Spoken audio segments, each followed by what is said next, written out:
Joining us now on SportsCenter, fresh from the stage, Hall of Famer Derek Jeter. It's like baseball's version of being knighted. Hall of Famer. How does that sound, Derek Jeter? It sounds good.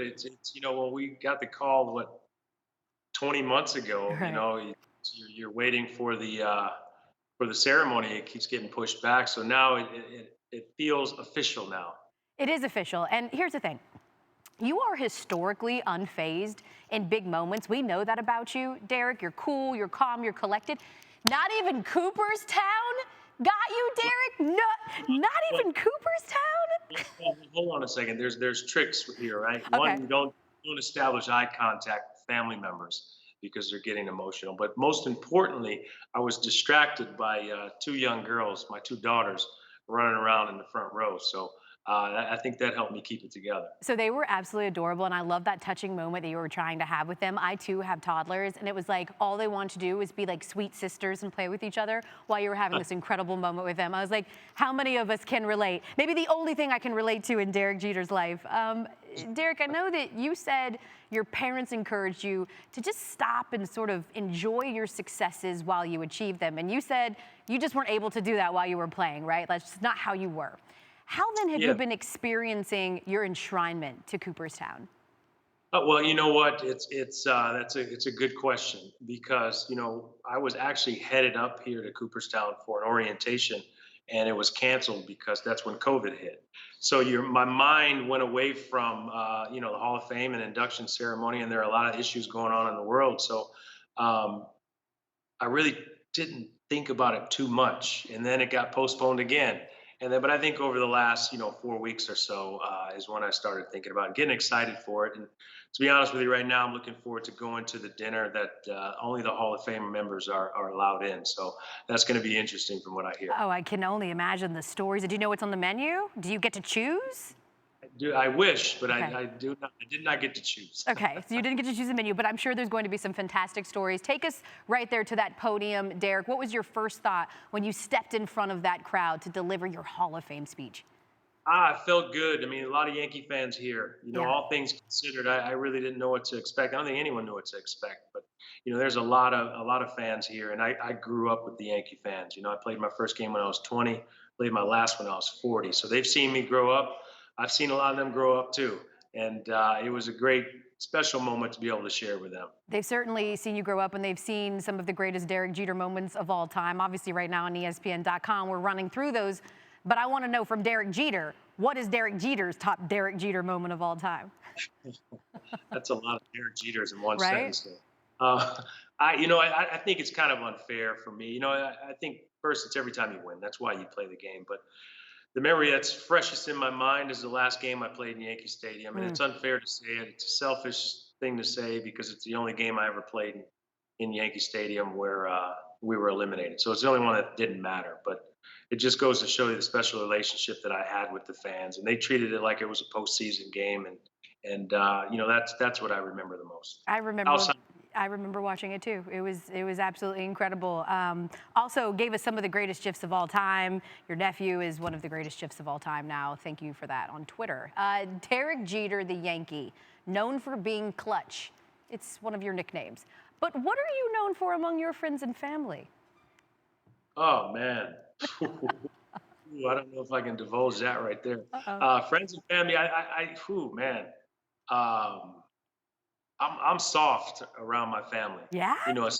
Especially with my girls, man. I mean, they run the show in the house, and they get whatever they want. I mean, they're not spoiled by no stretch of the imagination, but I try to get upset with them at times, but it just doesn't work. So I think I'm a little bit softer at home. I love that. You're done for. I'm going to be honest with you. I saw your little girls. They're not even mine. And I was like, they can have whatever they want. I'd give it to them too. But real quick, though, because I did mention the clutch. Have you ever tested the clutch gene just to make sure that you still have it post-retirement? No, no, no, no. I Okay. haven't tested it. All right. Retired. I'm done. You're done with that. How do you now view your Yankees dynastic 13-year run since becoming an owner? I've said this before. I mean, winning is not easy. I think we made it look easy at times, especially early on in my career, and just getting to the postseason year in and year out. That's difficult to do. Um, So I think, you know, maybe some of Yankee fans got spoiled. We all got spoiled a little bit, right? You go into a season and you automatically assume you're going to go to the playoffs, but it's a lot of hard work. You got to have a lot of luck along the way as well. So we were fortunate. We had a great run there. We had a great group of players. Every year it's a different dynamic because you have a different group. But we had a core group that was together for a long time, and then later on in my career we added great players as well. But it's a run I don't think you'll see too often probably in any sport. We certainly haven't since, right? One of my favorite moments from your speech, Derek, is when you shouted out the one rider who did not vote for you for Hall of Fame induction. And you mentioned as well that you've always thrived on people doubting you and that you still do. Your bust is now in Cooperstown. Derek, what is left to prove? Well, first of all, I was joking when I mentioned the right, I because loved for it. 20 months now, everyone keeps asking me who is the one that didn't vote for me. And I get tired of answering it. So he or she should answer that question, not me. So I was Stand just up. I should just have a little fun with it. You won 5 rings. You had an unmatched career. I mentioned what is left to prove. The same could be said for your former renter and friend Tom Brady. For us mere mortals who wonder, what is still motivating this guy? What has still motivated you for so long? Can you just give us some insight as a fellow GOAT? Well, look, I've moved on to other things, building an organization down in Miami. I want to build an organization the community's proud of. And it's a challenge, but I look at it as it's an opportunity for us to build something special. So that's, you're still competing, right? You may not be competing in the box on the field, me personally, so to speak, but you are competing. And, my goal is to build the best organization. And, that takes time. Unfortunately, it takes time. But that's what's left to prove. Prove that you can go down there and build a special team down in Miami. What was that like for the kid for Kalamazoo to be standing there giving a speech, not only to his family, but in front of Michael Jordan?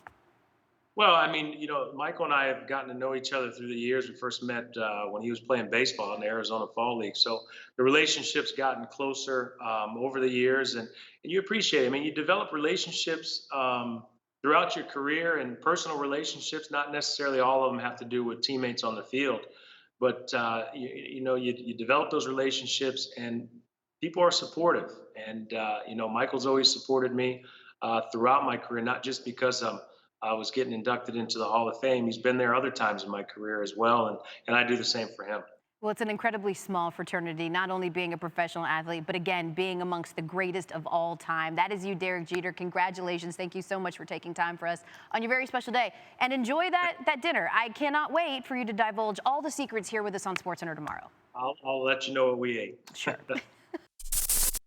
Thank you for watching ESPN on YouTube. For live streaming sports and premium content, subscribe to ESPN+.